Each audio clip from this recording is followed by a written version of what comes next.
Adobe Photoshop-ի 27.3 տարբերակում Adjustment շերտերի մեջ ավելացվել է Grain Adjustment հնարավորությունը, որը եթե մենք այժմ կիրառենք մենք նկարի վրա,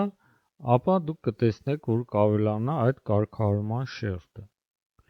Այս կարգավորման շերտը հնարավորություն է տալիս փոխել մեր grain-ի, այսինքն հատիկների քանակը։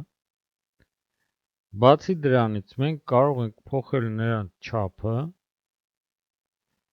և roughness-ը, այսինքն անել նրան ավելի հարթ կամ անել ավելի ճշգրիտ։ Այս վահանակը այժմ հնարավորություն է տալիս աշխատել մեր նկարի հետ և փոփոխել հատիկների քանակը։